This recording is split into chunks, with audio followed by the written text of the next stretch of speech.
60 साल की एक महिला अपनी जवानी और सुंदरता वापस पाने के लिए एक रहस्यमयी दवा पी लेती है। दवा पीते ही उसका बूढ़ा और सूखा शरीर अचानक जवान और आकर्षक बन जाता है। आईने में खुद को देखकर वह अपने पति को यह नया रूप दिखाने के लिए उत्साहित हो जाती है, लेकिन उसे नहीं पता होता कि उसका पति उससे पहले ही ऊब चुका था। जब उसे यह सच्चाई पता चलती है तो वह गुस्से से भर जाती है और दोनों के बीच भयानक झगड़ा हो जाता है। गुस्से में पति उसे जोर से धक्का दे देता है, जिससे वह सीढ़ियों से नीचे गिरती है और उसका शरीर रबर की तरह अजीब तरह से मुड़ जाता है। डर के मारे पति तुरंत एम्बुलेंस बुलाता है, लेकिन असली डर तब शुरू होता है जब महिला जमीन पर 360 डिग्री घूमती है, अचानक खड़ी हो जाती है और सीधे अपने पति की ओर बढ़ती है। उसे एहसास होता है कि कुछ बहुत गलत है।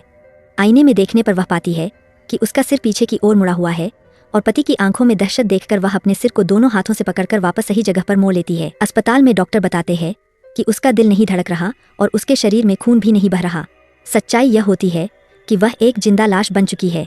यह सुनते ही वह बेहोश हो जाती है और अंत में उसे मृत घोषित कर दिया जाता है और सीधे मुर्दाघर भेज दिया जाता है। रात में उसका पति चुपके से उसकी लाश को मुर्दाघर से वापस ले आता है और अपने अंतिम संस्कार मेकअप के हुनर से उसकी त्वचा को ठीक कर देता है। जब महिला अपने जवान शरीर को दोबारा देखती है तो खुशी से पागल हो जाती है, लेकिन जैसे ही वह फिर से बूढ़ी होने लगती है, वह उसी दवा को अपने पति के पेय में मिला देती है ताकि वह भी उसकी तरह अमर बन जाए। पति उस पेय को फेंक देता है, जिससे महिला घबरा जाती है और अपनी बहन के साथ मिलकर उसे एक फूलदान से मारकर बेहोश कर देती है। होश में आने पर पति दोनों के हाथ में दवा देखता है और अपनी जान बचाने के लिए छत की ओर भागता है, लेकिन जब वह कूदने ही वाला होता है, महिला उसे पकड़ लेती है और उसकी सस्पेंडर एक पाइप में फंस जाती है, जिससे वह हवा में लटक जाता है, जिंदगी और मौत के बीच।